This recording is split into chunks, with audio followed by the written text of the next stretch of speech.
Bismillahirrahmanirrahim. Alhamdulillahirabbil alamin. Wassalatu wassalamu ala asyrafil anbiya'i wal mursalin wa ala alihi wa sahbihi ajma'in.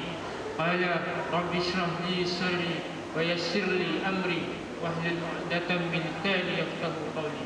Amma ba'd.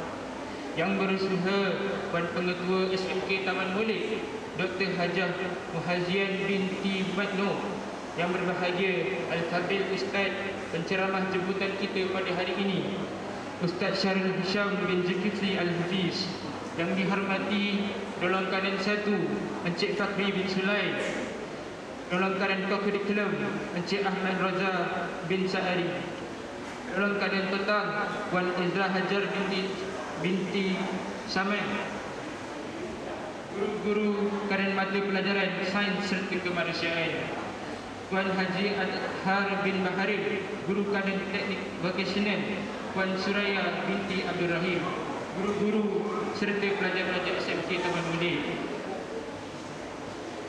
Sebelum kita memulakan, izinkan saya membaca dua rangkaian pantun yang berbunyi: melati kuntum tumbuh melata, sayang merbah di pohon kemara. Assalamualaikum pembuka kata, saya sembah pembuka bicara. Ingin rasa memakan kari, kari cendawan batang keladi. Girang rasa tidak terperi, bertemu tuan yang baik budi. Beliau ialah Ustaz Syarul Hisham bin Zulkifli Al-Hafiz yang berasal daripada Perak. Beliau telah berkahwin dan mempunyai 2 orang anak, yang merupakan seorang guru Jakov Kota Panitia Pendidikan Islam SK Pasir Gudang 3, Imam 4 di Surau Al-Barakah Taman Mawar, penceramah agama di surau dan di masjid di sekitar Pasir Gudang di bawah Tauliah Ma'ij.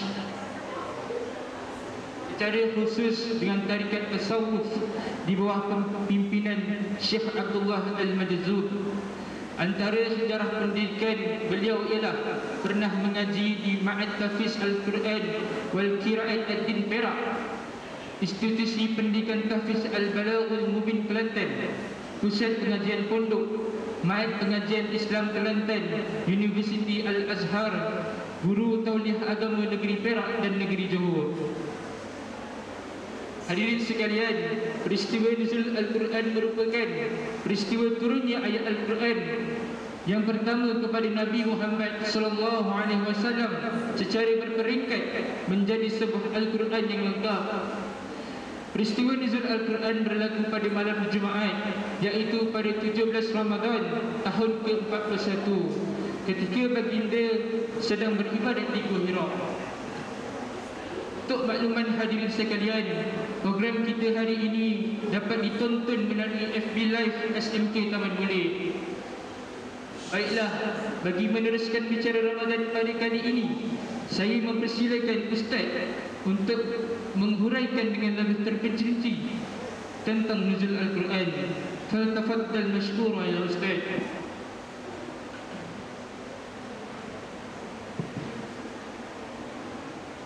Assalamualaikum warahmatullahi wabarakatuh. Anak-anak pelajar serta para guru yang dirahmati dan dipilih oleh Allah Subhanahu wa taala sekalian, pertama sekali mari sama-sama kita mulakan pertemuan kita dan perkongsian ilmu yang Allah Subhanahu wa taala izinkan kepada Ustaz pada tengah hari ini, insya-Allah. Semua sekali sama-sama kita mulakan dengan nama Allah, kerana setiap sesuatu yang baik yang kita mulakan dengan nama Allah pasti akan mendapat kerahmatan, kasih sayang serta keberkatan di sisi Allah Subhanahu wa taala. Jadi semua sama-sama ikut saya. A'udzu billahi minasyaitonir rajim. Bismillahirrahmanirrahim. Tak dengar pun? Sekali lagi. A'udzu billahi minasyaitonir rajim. Bismillahirrahmanirrahim. Alhamdulillahi rabbil alamin wa bihi nasta'in. Wassalatu wassalamu ala rasulil amin, asyrafil anbiya'i wal mursalin wa ala alihi wa sahbihi ajma'in. Asyhadu an la ilaha illallah وحده لا شريك له وأشهد أن سيدنا محمدا عبده ورسوله اللهم صل على سيدنا محمد وعلى آله وصحبه وبارك وسلم سبحانك لا علم لنا إلا ما علمتنا إنك أنت العليم الحكيم قال رب اشرح لي صدري ويسر لي أمري واحلل عقدة من لساني يفقهوا قولي. Ya, sama-sama kita madadah tangan memohon kebaikan serta pertolongan daripada Allah.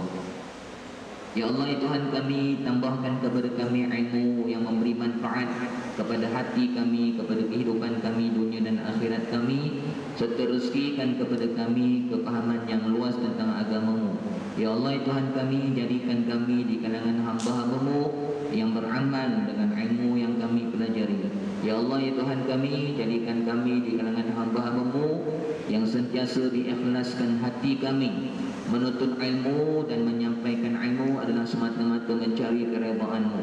Allahumma ja'alna minal ladzina yastami'una al-qawla fayattabi'una ahsanah.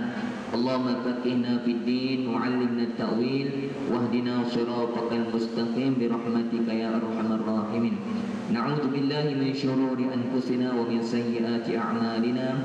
Allahumma iftah 'alaina hikmataka wa anshur 'alaina min khazain rahmatika ya arhamar rahimin. Allahumma ya fattah ya alim iftah qulubana futuhal 'arifin. Rabbi yassir wa la tu'assir ya karim. Wa la hawla wa la quwwata illa billahil 'aliyyil 'azim. Amin ya rabbal alamin. Amin. Yang berusaha puan guru besar dan khususnya barisan guru pelongkanan dan rakan-rakan guru serta anak-anak pelajar yang dirahmati dan disayangi oleh Allah Subhanahu wa taala sekalian, insya-Allah. Baik, pertama sekali anak-anak pelajar sekalian, sama-sama kita merafakkan syukur ya kehadrat Allah Subhanahu wa taala kerana pada hakikatnya anak-anak pelajar sekalian ya, boleh beri perhatian pada ustaz tak? Boleh ya. Dia kalau beri perhatian dia ada tanda tau. Tanda dia apa? Tanda dia ialah mata dia tengok muka ustaz. Siapa yang mata tengok tempat lain tu, maknanya dia tak beri perhatian tu. Dia dah pergi ke mana-mana dah. Ya. Jadi sebagai tanda yang kamu semua memberi perhatian kepada ustaz, ustaz nak tengok mata kamu tengok muka ustaz. Tak payah tengok kamera tu, balikkan kamu tengoklah. Okey. Bukan senang nak jumpa ustaz kan? Bukan selalu nak jumpa ustaz. Jadi bila dah jumpa ustaz, tengok muka ustaz. Dapat pahala nak tengok muka guru? Dapat. Jadi tengoklah muka guru dapat pahala. Apa lagi? Tengok muka apa lagi dapat pahala? Tengok muka siapa lagi dapat pahala? Tengok muka? Ya betul. Ibu bapa. Tengok muka awet jangan dapat dosa. Contoh, bulan-bulan Ramadan jaga pandangan mata. Jadi maknanya tengok kaum yang tidak sama jenis, laki tengok perempuan, perempuan tengok laki tak boleh. Yang tu tidak boleh, tak dapat pahala, bahkan boleh mungkin dapat dosa. Okey, jadi tengok Kaabah, tengok Al-Quran, semua dapat pahala. Jadi alhamdulillah, syukur kepada Allah kerana Allah Subhanahu wa taala pada hakikatnya anak-anak pelajar sekalian ya, dialah yang menemukan ustaz dengan kamu semua pada tengah hari ini ya. Pada hakikatnya tidak ada suatu perkara pun yang berlaku di atas alam ini melainkan semuanya adalah kehendak Allah ya.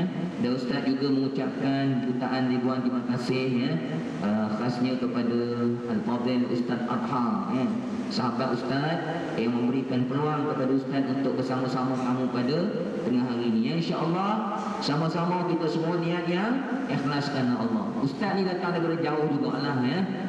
Kalau naik kereta tu tadi jangan jalan jam hampir sejam juga nak jumpa kamu kat sini ya. Tapi ustaz tak naik kereta tadi, ustaz naik motor. Sebab ustaz tahu jalan jam Pasir Gudang ya. Walaupun naik motor pun lebih kurang 30 minit juga nak sampai ya ke tempat kamu ni. Jadi alangkah sia-sianya kalau ustaz daripada sana tadi Pasir Gudang kan, daripada Taman Mawar ke sini, kalau ustaz datang ni bukan kerana Allah, Allahu Akbar, ruginya ustaz.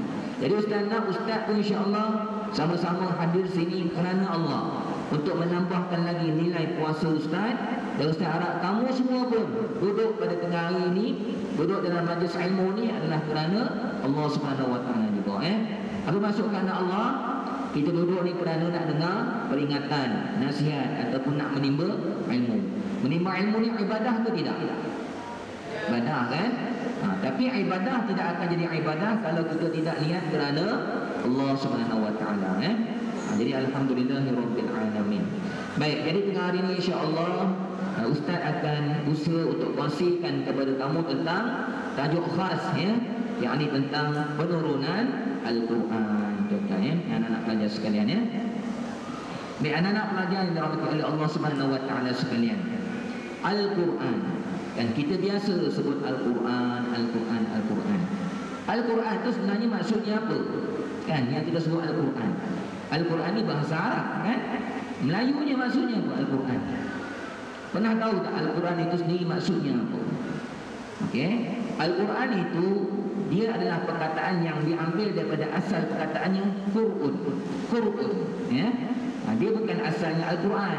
Kamu belajar bahasa Arab tak kat sini? Ada belajar?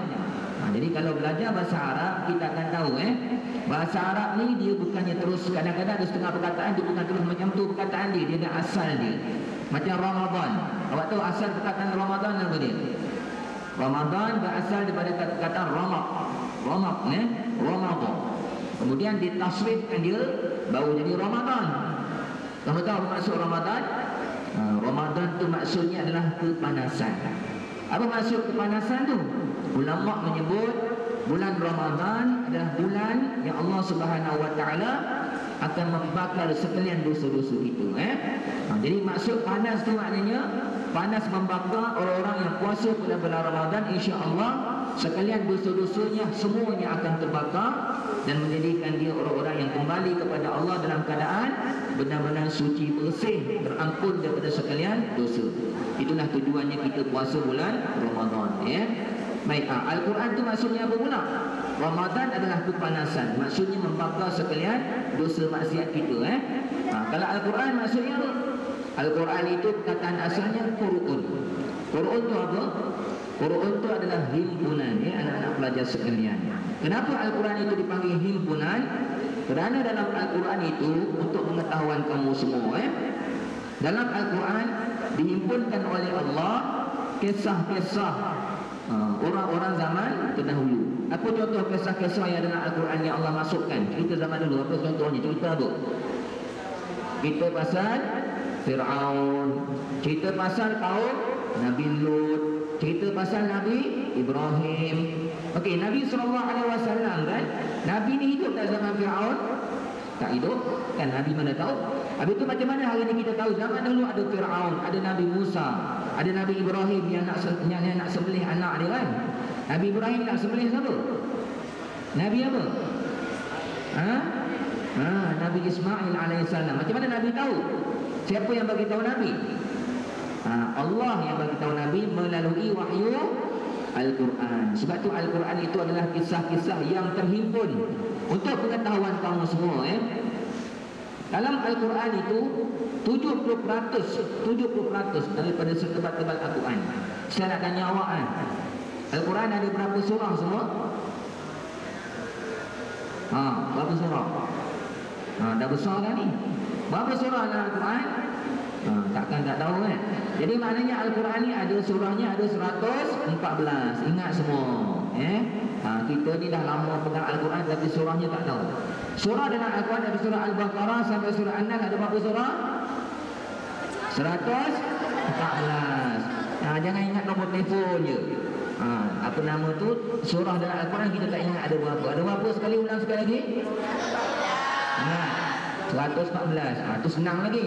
Kalau ustaz tanya, ada berapa ayat dalam Al-Quran? Sudah. Berapa jumlah ayat dalam Al-Quran semua sekali? 3,000 ke? 4,000 ke? Berapa? Siapa tahu angkat tangan? Mak ustaz bila ceramah depan pelajar ni kena macam ni lah kalau depan orang dewasa tak apa, terus ceramah je depan pelajar kena ada soal jawab sikit. Kalau tidak nanti awak mengantuk betul tak? Berapa kursi? Tapi macam Ustaz sambung 6,000? 66. Kata pengurusi belajar Saya ingat bukan belajar. Okey, misal belajar juga kan. Kata pengurusi kita ayat Quran 6666. 6666. Siapa setuju angkat tangan? Mana punya benda-benda tu tak ada? Siapa kata betul? Semua kata tak betul. Siapa ada jawapan lain? Berapa jumlah ayat Quran? Kan kita cerita pasal Al-Quran, kan? Okey, sebenarnya ada khilaf ulama di antara bilangan ayat-ayat Al-Quran. Apa yang pengurusi sebut tadi betul. Itu salah satu pandangan ulama. Ingat ya, ayat Al-Quran daripada surah Al-Baqarah sampai surah An-Nas, untuk satu Al-Quran itu ada ulama menyatakan bilangan semua adalah 606,666. Itu paling senang, 66666. Tapi yang ittifaq ulama, kebanyakan ulama menyebut bilangan ayat Quran sebenarnya adalah 6,236. Yang tu diittifaq oleh ulama. Tentang pandangan 66 ni ada juga, tapi tidak disepakati. Ada juga pandangan tu, tapi yang lebih disepakati oleh ulama, bilangan ayat Quran ada berapa semua? Anak murid semua? 6236. Ya, 6236 ayat. Al-Quran pertama tu maksudnya adalah himpunan. Nanti kalau orang tanya apa maksud Al-Quran? Al-Quran adalah himpunan kisah-kisah zaman terdahulu untuk kita apa? Untuk kita mengambil pengajaran, ya. Okey, 30 ayat Quran yang lain itu cerita pasal hukum, hakam dan sebagainya. Maksud Al-Quran yang kedua apa dia? Quran ada dua maksud. Satu himpunan, yang kedua adalah diambil daripada perkataan qara'a. Qara'a maksud dia apa? Iqra. Yang awak tu baca Iqra sebenarnya Quran tu maksud dia bacalah, ya. Sebab tu Al-Quran itu dinamakan Al-Quran kerana Al-Quran itu memang diturunkan untuk kita semua baca Al-Quran, ya. Okey, anak-anak pelajar yang Allah sekalian, kita memang mesti mewajibkan diri kita setiap hari mesti membaca Al-Quran, ya. Jangan kita biarkan satu hari pun dalam hidup kita tanpa membaca Al-Quran. Awak kalau awak semua nak berjaya dalam hidup awak, tak kira lah awak masih umur remaja, ingat pesan Ustaz, sampai mati jangan sama sekali tinggalkan Al-Quran dalam hidup awak. Awak pasti akan berjaya dunia akhirat kalau awak tak tinggalkan Al-Quran dalam kehidupan awak. Nanti Ustaz akan buktikan kepada awak apa itu kelebihan-kelebihan Al-Quran kepada orang-orang yang hidup pada zaman sekarang ni, Jadi pertama Ustaz nak pesan sangat-sangat pada awak semua, mulai pada hari ini Ustaz dan awak semua sama-samalah berazam untuk tidak meninggalkan bacaan Al-Quran walau sehari sekalipun. Dia kan sebenarnya tanda orang yang kasih kepada Allah itu adalah orang itu tidak akan meninggalkan bacaan Al-Quran walau sehari pun. Jadi kalau kita ni benar-benar ada perasaan kasih dan rindu cinta kepada Allah, kita tak akan tinggalkan bacaan Al-Quran. Jadi siapa yang tak kisah, tak baca Al-Quran sehari, 2 hari, 3 hari, berarti dia tidak ada langsung perasaannya dengan Allah. Ustaz nak tanya awak kan, kita kalau ada handphone kan, kita satu hari tak buka rasa macam mana? Tak gelisah kan?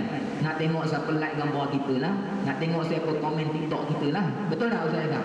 Nak tengok media-media dan sebagainya kan? Kalau kita handphone satu hari tak buka, kita rasa tak seronok kan? Kenapa kita Al-Quran tak buka sehari 2 hari kita rasa biasa je? Itu tanda apa? Itu tanda hati kita sudah ada masalah, sudah mati, ya. Tanda orang yang cintakan kepada Allah, dia tak akan tinggal Al-Quran. Allah Subhanahu wa taala menyebutkan dalam Al-Quran, kata Allah, A'udzubillahi minasyaitonir rajim. Wa nunazzilu minal Qur'ani ma huwa shifaa'un wa rahmatun lil mu'minin, kata Allah. Dan Allah Subhanahu wa taala menyatakan kami turunkan Al-Quran, Allah kata, sebagai penyembuh, syifa, ya, dan sebagai rahmat kepada orang-orang yang beriman, kepada orang-orang yang ingin menjaga hubungannya dengan Allah Subhanahu wa taala, Jadi kalau kamu rajin baca Al-Quran, insya-Allah Al-Quran itu akan menjadi syifa, menjadi penyembuh kepada penyakit hati kamu, kepada penyakit zahir dan batin kita, dan orang yang sentiasa membaca Al-Quran akan sentiasa mendapat rahmat daripada Allah Subhanahu wa taala, Kamu kan kehidupan kita pada hari ini kadang-kadang belajar susah, kan?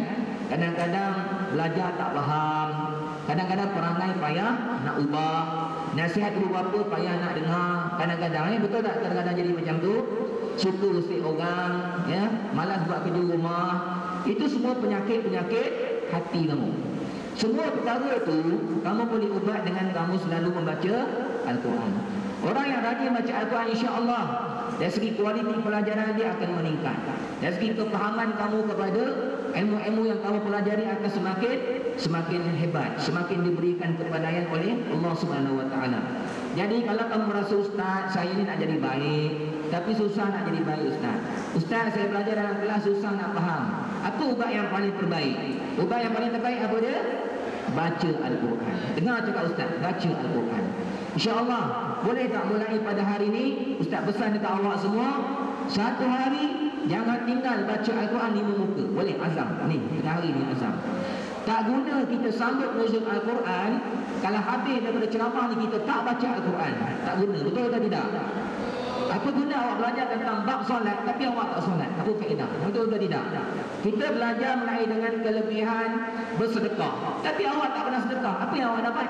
Kan? Jadi tak ada faedah belajar tentang kelebihan bersedekah, pahala bersedekah, cerita pasal hujah bersedekah, ayat Quran, cerita pasal Nabi, sunnah Nabi bersedekah dan sebagainya. Tapi kita habis dengar cerita pasal sedekah, kita tak bersedekah. Apa faedah? Betul ke tidak?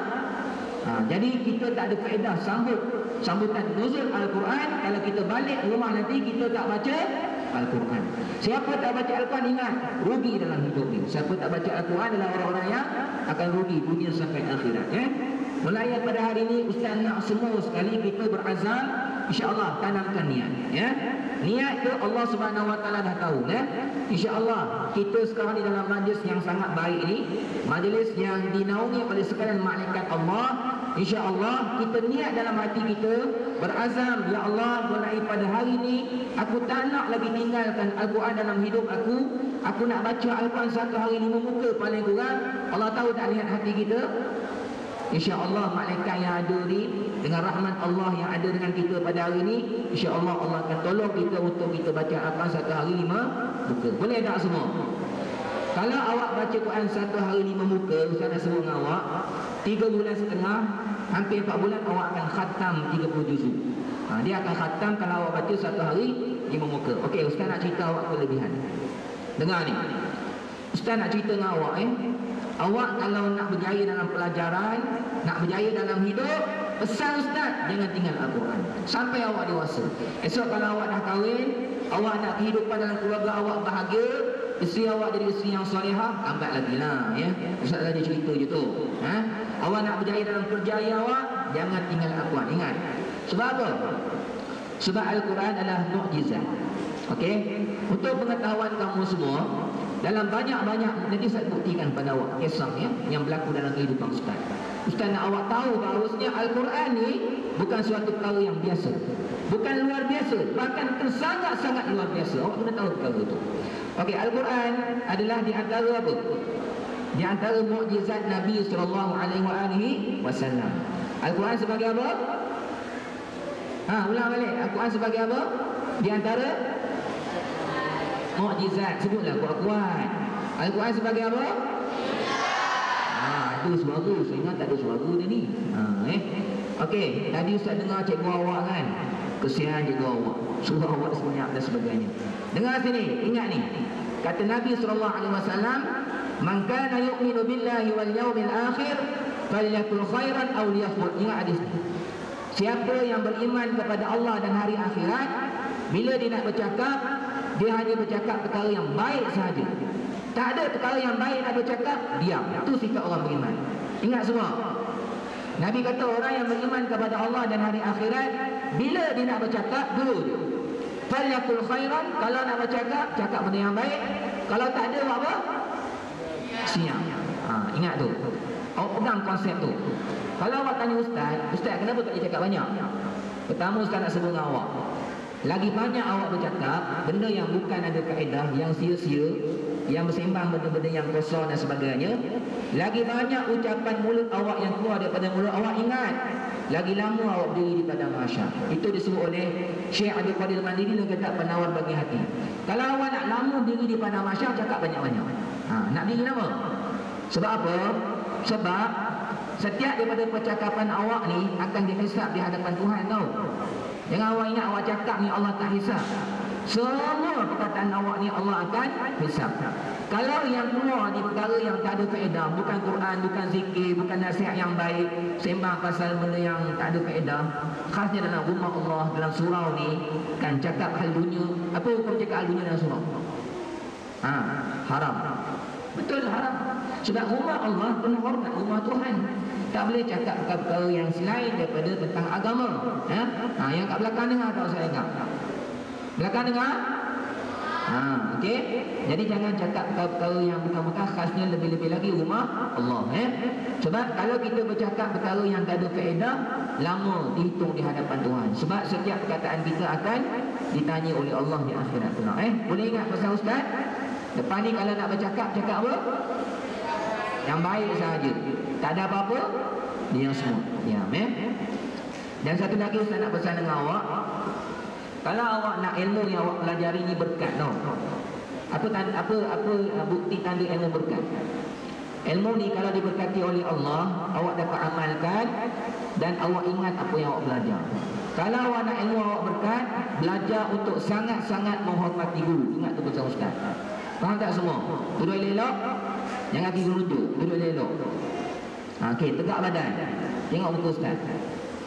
Awak tahu, ulama sebut di akhir zaman nanti ilmu akan dicabut oleh Allah. Ni zaman kita. Sebab apa ilmu dicabut oleh Allah? Punca besar ilmu dicabut oleh Allah kerana lahirnya manusia-manusia yang sudah tidak ada adab dengan para guru dia. Jadi adab dengan guru sangat penting untuk awak dapat keberkatan ilmu, dan ilmu awak semakin lama semakin bertambah. Apa antara contoh adab dengan guru? Jumpa guru, tunduk, dengar cakap dia, beri salam, dan sentiasa tunjukkan keterampilan yang baik depan guru. Jangan tinggikan suara, jangan berlari depan guru dan sebagainya. Ustaz nak cerita dengan awak. Awak kenal Imam Syafi'i rahimahullah ta'ala? Tahu Imam Syafi'i? Kenal? Pernah jumpa? Saya ingat awak pernah jumpa, kenal kan? Bukan kenal tahu Kalau kenal ustaz pun tak kenal. Imam Syafi'i, tengok ilmu dia setara mana. Kehebatan ilmu dia. Kehebatan ilmu Imam Syafi'i ni sampai dia maknanya diiktiraf sebagai seorang ulama dalam empat mazhab dalam ijtihad. Dalam masalah mazhab sampai Imam Syafi'i ini diiktiraf dia punya ilmu sebagai mazhab di kalangan empat mazhab. Okey, ustaz nak sebut dengan awak bagaimana Imam Syafi'i ini sangat-sangat menghormati guru dia. Sebab tu dia dapat ilmu sehebat macam tu. Kalau awak nak dapat ilmu yang hebat, ilmu yang diberkati oleh Allah ni, ustaz bagi selingan sikit sebab mudah-mudahan dengan perkara ni awak benar-benar menjadi pelajar yang berjaya dunia akhirat. Imam Syafi'i awak tahu, dia kalau dia nak belajar dengan guru dia Imam Malik dekat depan dia macam awak dekat ustaz lah kan. Imam Syafi'i ni kalau dia belajar dengan Imam Malik, buku dia awak tahu, buku dia akan buka perlahan-lahan, ditarik perlahan-lahan. Imam Malik depan dia, ni dia Imam Syafi'i, dia buka perlahan-lahan. Imam Malik tanya dia, wahai Imam Syafi'i, kenapa buka macam tu? Wahai guruku, kata dia, aku takut kalau aku buka helaian ni berbunyi serap mengganggu kamu, wahai Imam Malik. Tengok, tinggi tak nilai adab Imam Syafi'i? Tinggi tak?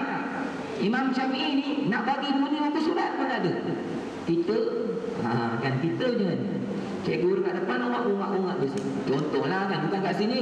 Sekolah lain ni semua baik-baik ni. Okey semua kan, insya-Allah itu Imam Malik. Imam Syafi'i punya adab dengan Imam Malik. Imam Ahmad bin Hanbal, antara mazhab yang mazhab Imam Hanbali. Sepanjang di dekat rumah dia, Imam Ahmad bin Hanbal, kat rumah tau, bukan kat luar, kat rumah dia. Rumah dia sendiri, dia tak pernah nunjuk kaki. Kat rumah dia tau, bukan kat luar. Rumah dia. Orang tanya dia, wahai Imam Ahmad bin Hanbal, kenapa kamu tak pernah ulur kaki dekat arah ni? Satu arah dia tak ulur kaki dia. Apa kata Imam Ahmad bin Hanbal? Aku tak nak ulurkan kaki dekat sebelah ni sebab depan sana adalah rumah guru aku. Awak bayangkan, guru dia punya rumah sebelah sana. Dan kalau dia nunjuk kaki pun, guru dia nampak ke tak nampak? Tak nampak kan? Tapi dia punya menghormati guru dia. Sebab tu ilmu mereka ni hebat. Sebab ilmu mereka penuh dengan keberkatan. Jadi kalau awak nak dapat ilmu yang berkat, tu kena ada sifat yang sangat tinggi dalam menghormati guru. Al-Quran adalah di antara salah satu mukjizat Nabi SAW. Mukjizat ni maksud dia apa? Mukjizat ni maksudnya perkara yang luar biasa, yang mencari adat. Okey? Dan mukjizat dalam banyak-banyak mukjizat Nabi yang paling besar apa? Apa di antara salah satu contoh mukjizat Nabi antaranya apa? Nabi pernah belah bulan Bulan ke atas langit tu Nabi pernah belah. Dan bulan tu bukan belah tu dengan orang kata panggil apa, bukan lakonan bukan panggil animasi ke tu. Bukan, maknanya bulan tu betul-betul terbelah. Nabi dia pernah belah bulan tu, dan bulan tu turun sampai ke bumi, turun ke bawah, dan bulan tu berpisah dulu sampai di atas Kaabah dan bersatu balik naik ke atas. Itu antara mukjizat Nabi. Antara mukjizat Nabi lagi apa? Keluar air kat tangan Nabi kan. Jadi mukjizat yang banyak-banyak ni, Al-Quran adalah mukjizat yang paling besar, yang paling hebat yang Allah Subhanahu Wa Taala berikan kepada Nabi. Maksudnya apa yang kamu kena faham? Maksudnya kalau terbelah bulan tu mukjizat juga, tapi Al-Quran lebih besar daripada belah bulan tu. Keluar air daripada tangan tu satu mukjizat, tapi Al-Quran lebih luar biasa mukjizatnya. Maksudnya kalau kita belajar Al-Quran, kita rajin baca Al-Quran, Allah akan buat kehidupan awak luar biasa, jauh lebih hebat daripada mukjizat-mukjizat yang ada pada Nabi SAW. So awak kena tahu macam tu. Dan awak kena faham mukjizat Al-Quran ni dia bukan hanya tinggal pada zaman Nabi sahaja. Mukjizat tu kekal sampai sekarang. Macam mana awak nak tengok mukjizat Al-Quran tu? Mukjizat ni apa? Mukjizat ni maksudnya perkara yang luar biasa, perkara yang luar biasa. Macam mana awak nak tengok perkara yang luar biasa dalam Al-Quran tu? Awak kena rajin baca, baru awak tahu. Okey, ini saya nak bagi awak contoh Contoh bagaimana Al-Quran itu benar-benar menjadi mukjizat bagi kehidupan manusia Okey. Ustaz ada 3 kisah. Kisah pertama dulu masa Ustaz hafal Al-Quran masa Ustaz hafal Al-Quran. Awak kalau awak ada niat nak hafaz Al-Quran sangat bagus. Jadi Al-Hafiz. Okey. Habis mungkin ambil SPM nanti ke kan. Awak tak ada buat apa-apa, masuklah mana-mana sekolah untuk hafaz Al-Quran. Gini tau. Esok kalau awak mati masuk kubur, biar awak tunjukkan kepada Allah yang awak ni bersyukur dengan jasad awak, bersyukur dengan otak awak. Biar dalam kubur nanti ada Quran dalam tubuh badan awak. Jangan dalam otak awak ni ada perkara dunia je. Biar ada Al-Quran yang mengalir dalam tubuh badan awak. Itu di antara tanda-tanda awak bersyukur dengan nikmat jasad awak, nikmat otak awak. Hafaz Al-Quran, belajar hafaz Al-Quran. Kalau tak hafal banyak pun tak apa, hafallah surah-surah juzuk 30 dan sebagainya. Yang penting bila awak masuk kubur esok, dalam tubuh badan awak ni ada ayat-ayat Al-Quran yang boleh awak persembahkan kepada Allah. Okey, satu kisah. Dengar ni kisah ni. Dulu masa Ustaz hafal Quran, masa Ustaz dekatan 3 guru Ustaz ni dia kebetulan datang lambat hari tu. Masa tu tak ada kereta power, ada kereta biasa je. Dia bawa kereta Proton Saga masa tu Dan rupa-rupanya dia datang lambat hari tu, rupa-rupanya dia accident teruk Dia daripada Ipoh, Ustaz orang Perak kan, nak datang Malim Nawar. Ustaz Fakorozi nama dia. Dia turun daripada highway tu kan, turun ke bawah, ada minyak lori tumpah. Dia langgar minyak tu, berpusing kereta dia. Kereta dia pusing. Kereta dia berpusing, langgar daripada kanan, daripada kiri, terbalik 2-3 kali. Okey. Habis terbalik tu, awak rasa dia macam mana? Kalau ikut adat biasa kan, adat biasa tu jadi pada orang tu. Habis lunyai lah kan, lunyai lah. Pusing di atas minyak, turun daripada bukit lagi tu.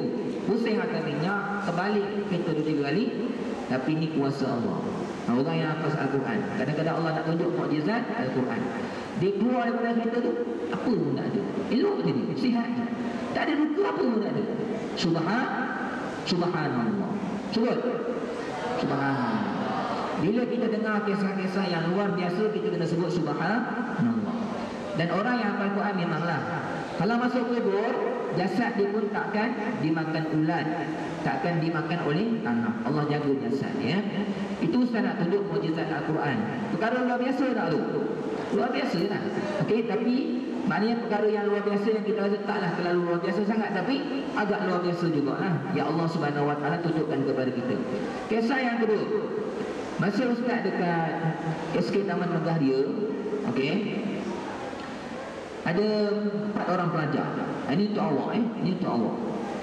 Ustaz tengok, Ustaz mengajar sekolah kebangsaan ni, Ustaz bukan sekolah menengah, Ustaz sekarang mengajar SK Ada 4 orang pelajar ni daripada kakak dia, Ustaz tengok sangat cemerlang dalam pelajaran dia. Dia bukan setakat cemerlang dalam pelajaran, dia cemerlang pelajaran, dia cemerlang juga bahagian kurikulum ni. Kemudian akhlaknya pula sangat-sangat baik. Ya. Kemudian habis yang kakak ni, Ustaz tengok adik dia pula. Adik dia baru masuk, adik dia pun sama juga. Sama-sama masuk, menonjol juga dalam kelas. Nombor satu ni kakak dia ni. Kakak dah naik sekolah menengah dah kan. Ni adik pula. Menonjol nombor satu. Kemudian akhlak pun baik, sama macam kakak dia juga. Last kali 4 orang. Empat Ustaz tengok sama je lah. Perangai baik, pelajaran pandai, maknanya semua terkehadapan je. Dari segi akademik pun macam tu, dari segi pertandingan macam tu, pertandingan bercerita, pertandingan apa semua ada adik-adik dia tak ada orang lain dah kan. Jadi ustaz ni rasa nak tahu apa rahsia mak ni. Satu hari ada perhimpunan PIBD kan. Bila ada PIBD, mak ayah datang kan. Jadi ustaz jumpa mak dia. Saya kata, "Kak, macam mana akak didik anak akak ni?" Kan? Sebab ustaz pun teringin nak anak-anak yang macam tu, betul kan? Ustaz tengok adik-adik dia memang mudah nak belajar, pandai, nak didik pun senang, akhlak pun mulia dan sebagainya. Tak tanya mak dia. Bila ustaz dengar cerita mak dia, ustaz terkejut. Terkejut sebab apa? Pertama, mak dia jawatan besar.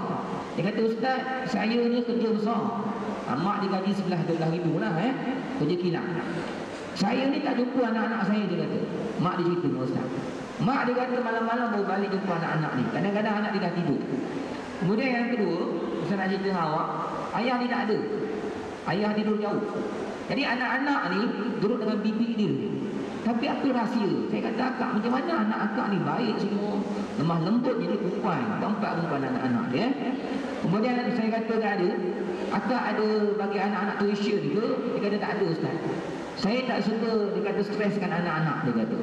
"Anak saya biar macam anak-anak orang biasa," dia kata. "Main petang-petang, balik dan sebagainya. Tak ada. Tuition apa semua tak ada," dia kata.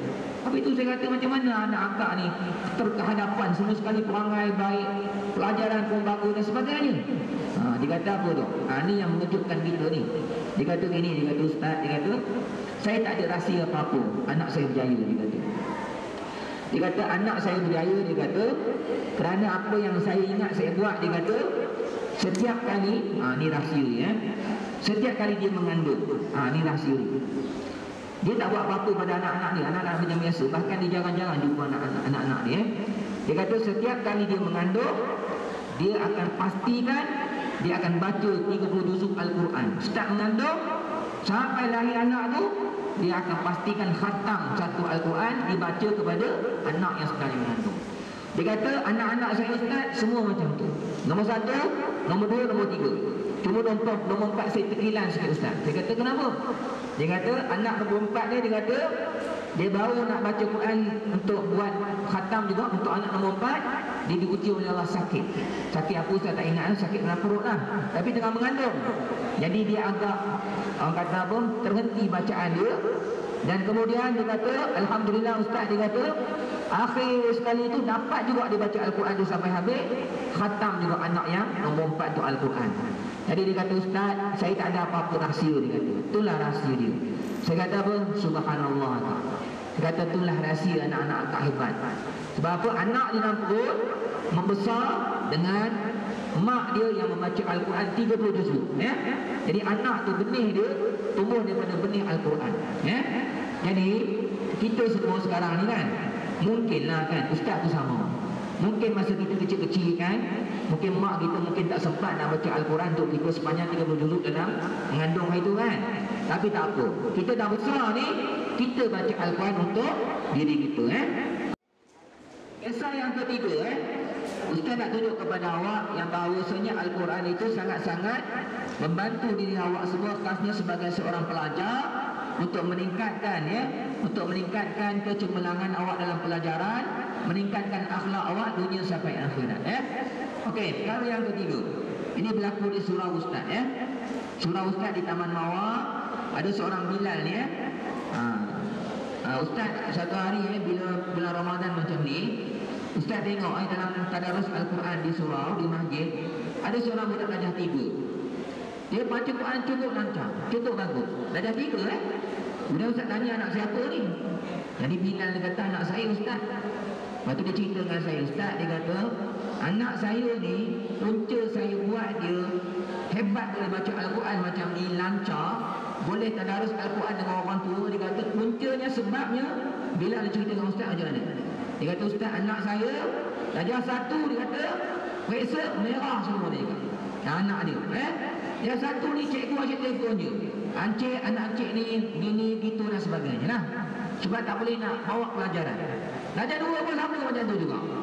Jadi kata Bilal ni, nama Bilal Maududi, dia kata Ustaz, dia kata saya fikir macam mana saya nak tingkatkan pelajaran anak saya. Saya dah fikir nak bawa tuition dan sebagainya. Tapi dia kata apa? Dia kata Ustaz, dia kata saya terlintas dapat ilham daripada Allah. Dia kata apa? Dia yakin, dia kata dengan Al-Quran insya-Allah anak-anak dia akan lebih berjaya, akan mudah untuk mendapat bantuan daripada Allah. Mula asal dia nak tuition, tapi Allah ilhamkan kat dia supaya dia nombor 1 bagi anak dia boleh baca Quran dulu. Itu Allah ilhamkan kat dia. Jadi anak-anak pelajar sekalian Bilal Maududi ni dia pun bawa anak dia untuk belajar Al-Quran terlebih dahulu. Dia darjah 1 dia dulu Jadi bila anak dia dah pandai baca Al-Quran, Al-Quran dah lancar, dia tekan yang tu dulu, anak dia baca Quran setiap hari sampai boleh tadarus bersama dengan orang tua di masjid dan di surau. Maka betul lah anak-anak pelajar sekalian ada maknanya pertolongan Allah yang luar biasa.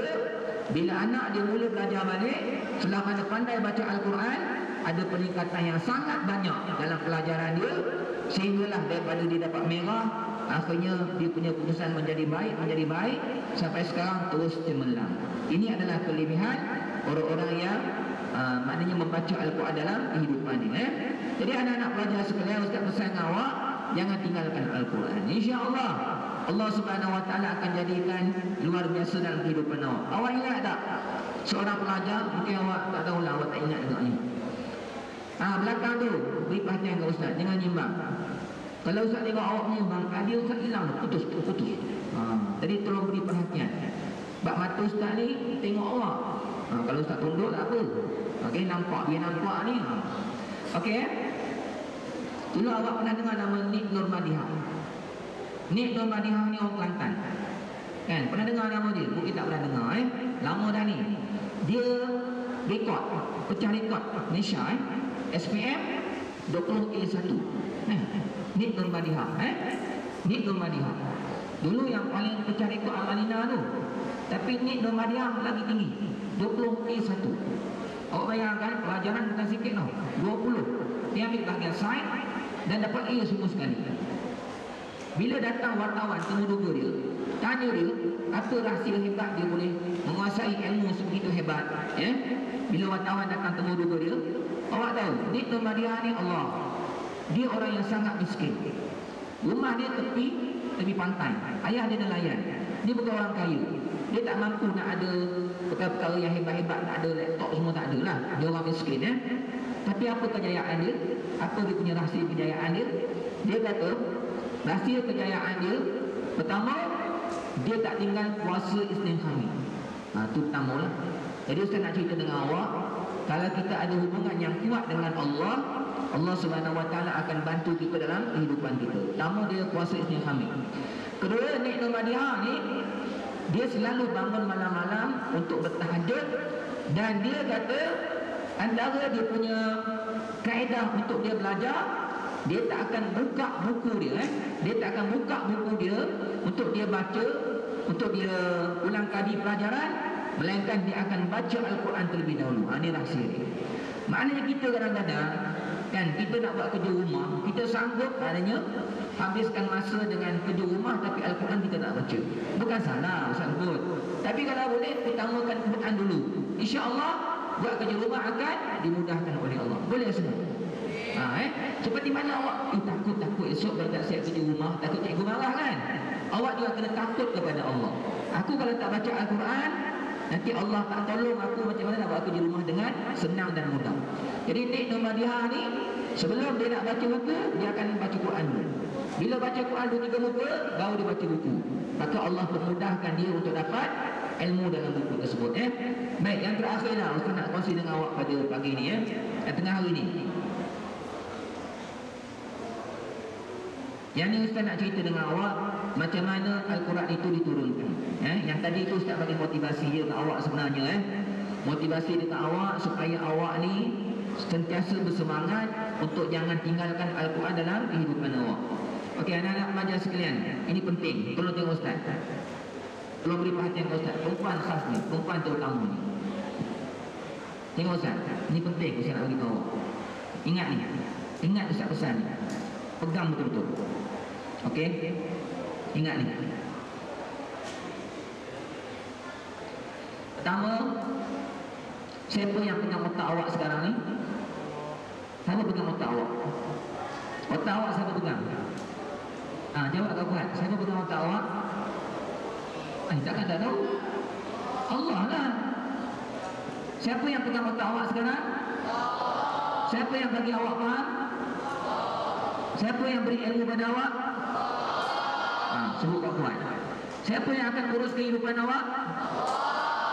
Siapa yang akan beri rezeki pada awak masa akan datang? Bila awak besar-besar esok, awak nak tengok dunia dan dapat kerja, siapa bagi kerja ke awak? Allah bagi kerja ke awak? Awak yang sendiri dapat kerja tu. Awak dapat kerja tu Allah bagi ke ataupun syarikat yang bagi? Semua Allah. Faham tak? Awak makan nasi, nasi kenyangkan awak ke Allah kenyangkan? Jadi ingat pesan Ustaz ni, ini penting. Hidup kita semua sekali ni dipegang oleh siapa? Allah. Sakit sihat awak siapa pegang? Allah. Semuanya Allah yang pegang. Jadi bila Allah pegang hidup kita, perkara paling penting dalam hidup kita apa? Jaga hubungan dengan Allah. Ingat ni. Dengar kata-kata Ustaz ni. Dengar kata-kata Ustaz ni. Pegang, tulis, buat prinsip hidup sampai mati. Ini yang Ustaz pegang. Ustaz tak ada. Kalau awak tanya Ustaz, apa rahsia kejayaan Ustaz tak ada. Ustaz cerita kat awak sikit. Alhamdulillah, masa Ustaz hafaz Al-Quran, bukan nak cerita kelebihan Ustaz tau. Ustaz nak cerita motivasi. Masa Ustaz hafaz Al-Quran, Ustaz ada pelajar yang selalu terhadapan lah. Boleh hantar satu hari 3 muka, 4 muka tu biasa bagi Ustaz. Dan Ustaz antara pelajar yang cepat khatam Quran. Dan sebenarnya kalau awak tengok dengan lebih jauh, awak pandang dengan lebih jauh, sebenarnya kan setiap yang keluar daripada mulut Ustaz juga datangnya daripada siapa? Daripada Allah. Hakikat sebenarnya awak sedang belajar, sedang mendengar nasihat daripada Allah hakikatnya. Kalau awak makan nasi kan, rezeki awak makan tu daripada Allah ke daripada mak awak? Allah. Mak kita ni sebagai perantaraan sahaja. Sebab tu Allah sebut dalam Al-Quran, 'allamal insana ma lam ya'lam. Surah apa tu? Surah Iqra kan? Iqra bismi rabbikal ladzi khalaq. Khalaqal insana min 'alaq. Iqra wa rabbukal akram. Alladzi 'allama bil qalam. 'allamal insana ma lam ya'lam. Dialah Allah yang mengajar manusia daripada mereka tak tahu menjadi tahu. Hakikatnya siapa yang mengajar kita? Allah. Hakikatnya siapa yang nasihatkan awak untuk baca Al-Quran 5 muka sehari? Allah. Okey ya. Cuma Ustaz nak awak pegang kata-kata ni. Ingat kata-kata ni Ustaz nak awak hafal kata-kata ni. Sebelum habis majlis ni awak kena ingat kata-kata Ustaz ni. Okey, dengar ni. Masa Ustaz daripada Mesir, daripada negeri Perak, kita sambung belajar ke Mesir. Siapa sini nak sambung belajar ke Mesir ke Jordan ke Yaman ke? Yang nak sambung belajar agama lah, nak jadi ustaz lah, ataupun menjadi peguam syariah tu dan sebagainya. Dia jalan ni mudah je. Ambil SPM. Dengar ni, yang tak nak pergi pun tak apalah, just untuk pengetahuan awak. Kalau awak tak tahu, nanti awak tak tahu nak ke mana. Lepas SPM, ambil sijil STAM, Sijil Tinggi Agama Malaysia. Lepas ambil STAM, dia ada STP kan? Yang STP, yang STAM lah. Lepas ambil STAM, awak dapat lulusan sama ada Mumtaz, Jiddan atau Jayyid lah. makbul payah sikit. Dapat 3 ni, boleh terus mohon ke Mesir. Senang ke susah? Senang je, ikut dia punya jalan tu kan tu je lah. Awak umur 17 ambil SPM, dapat keputusan 18, 19 daftar stam, 20 boleh terbang Mesir dah. Boleh terbang lah. Dan untung belajar luar negara ni sebab awak tak perlu ada sebarang komitmen, semua ditanggung oleh kerajaan kalau belajar dekat Malaysia ni kan, ambil jurusan agama, biasanya ada PTPTN kan dan sebagainya. Tak apalah, itu lambat lagi lah. Cuma Ustaz cerita secara ringkas. Nak pergi Mesir senang je, lepas SPM ambil stamp, lepas stamp boleh pergi Mesir ke Jordan ke, mohon di bawah Jabatan Agama masing-masing, akan ditanggung tiket kapal terbang, akan ditanggung pembelajaran. Pendek cerita, pergi sana free je, balik pun tak ada hutang apa-apa, balik-balik kerja terus je. Tu je Baik, jadi Ustaz cerita dengan awak, masa Ustaz pergi ke sana 70 orang je pelajar Perak yang pergi ke sana. Dalam 70 orang pelajar Perak yang pergi ke Mesir, hanya 7 orang sahaja. 70 daripada 70 tu 7 orang sahaja yang lulus terus, tak ada sangkut mana-mana. Maknanya straight 4 tahun habis ijazah. Tengok sini yang belakang tu. Ni Ustaz nak bagi awak motivasi yang sangat penting dalam hidup awak. Ustaz tak ada nak share awak rahsia kejayaan Ustaz, tak ada. Ni je Ustaz boleh share dengan awak. Maka Ustaz yakin inilah hakikat kejayaan Ustaz, dan semua manusia akan berjaya kalau mereka pegang perkara ni sebenarnya. Tengok Ustaz, mata semua tengok Ustaz, jangan tengok tempat lain. Kalau awak tengok tempat lain nanti awak boring. Awak tengok je muka Ustaz. Walaupun tak nampak muka Ustaz tak apa, tengok mata je. Okey. Yang di masa di Mesir sana, yang pergi ke Tonto di Al-Azhar ni banyak tempat. Tonto ada, Iskandaria ada, Shibli Ekom ada. Ustaz ambil Tonto. Pergi Tonto 7 orang. 7 orang pergi ke Tonto. Seorang je straight tak sangkut. Ustaz lah tu, seorang tu. Alhamdulillah, semua pertolongan daripada Allah. 7 orang yang tak sangkut tu antaranya Ustaz lah. Maknanya Allah tolong bantu. Apa prinsip Ustaz? Ini Ustaz nak jawab. Prinsip Ustaz satu je. Ustaz berjaya dalam hidup Ustaz, Ustaz berjaya dalam pelajaran Ustaz, sentiasa Allah pilih untuk sentiasa berada di hadapan. Prinsip Ustaz, ingat ni, pegang ni. Awak pegang kata-kata Ustaz ni. Siapa yang mendapatkan Allah, dia akan dapat segala-galanya. Siapa yang ditinggalkan, gini, siapa yang dapatkan Allah, dia akan dapat segala-galanya. Siapa yang hilang Allah, dia akan hilang segala-galanya. Ingat prinsip tu, boleh ingat? Prinsip Ustaz tu. Ustaz belajar dulu, Ustaz sangat-sangat mementingkan hubungan dengan Allah. Ustaz maknanya sepanjang belajar, masjid Ustaz tak tinggal, 5 waktu tak semayang. Ustaz tahu siapa pegang otak Ustaz, siapa pegang kepahaman dalam diri Ustaz. Kau Ustaz tanya awak tadi kan, siapa pegang kehidupan kita, siapa pegang rezeki kita. Semuanya adalah Allah. Jadi kalau kita nak kehidupan kita semua dipermudahkan, kita kena baik kepada Allah lah. Sebab dia yang jaga segala-galanya, betul tak? Kalau kita tak baik dengan Allah, sembahyang pun tak nak, banyak buat dosa, macam mana Allah nak tolong kita, betul tak? Jadi hakikatnya kejayaan hidup kita bila kita dapatkan Allah dalam hidup kita. Ingat tu. Dan awak kena faham, bila hidup awak banyak masalah, ingat ni, banyak masalah. Masalah pelajaran, masalah akhlak, masalah kawan suka bully awak, masalah malas dan sebagainya. Punca dia kerana awak tinggalkan Allah dalam hidup awak. Ingat tu. Jadi walaupun tingkatan 1, walaupun tingkatan 2, awak dah kena ada konsep dalam hati awak. Awak kena faham, hidup aku mesti ada Allah. Aku mesti dekat dengan Allah. Aku mesti jaga hubungan dengan Allah.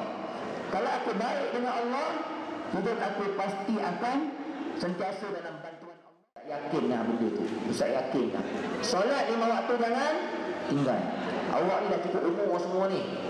Dengar Siapa tak solat, 1 waktu tak solat, tinggal dengan sengaja, kita kadang 1 ni semua dah cukup umur ni kan. Ada ular dalam kubur. Ni hadis Nabi. Nama ular tu Syuja'ul Aqra'. Syuja'ul Aqra' ni dia akan belut awak dalam kubur. dipatuk Allah. Nama dia apa? Syuja'ul Aqra. Awak tak nak dengar ke? Tak nak dengar? Awak kena tahu ya, satu solat yang awak tinggalkan, ada ular dalam kubur, nama dia Syuja'ul Aqra. Memang ditugaskan oleh Allah untuk belit orang yang tak solat. Kalau awak tinggal solat zuhur, dia akan belit awak zuhur sampai asar. Dia belit bagaimana? Bertemu tulang rusuk, patah tulang rusuk awak ni. Awak menjurut meraung dalam tu, tak ada siapa-siapa pun dengar. Dan dia patuk orang. Kata Nabi, sekali dia patuk, 70 tahun kesakitan yang awak tanggung. Sanggup?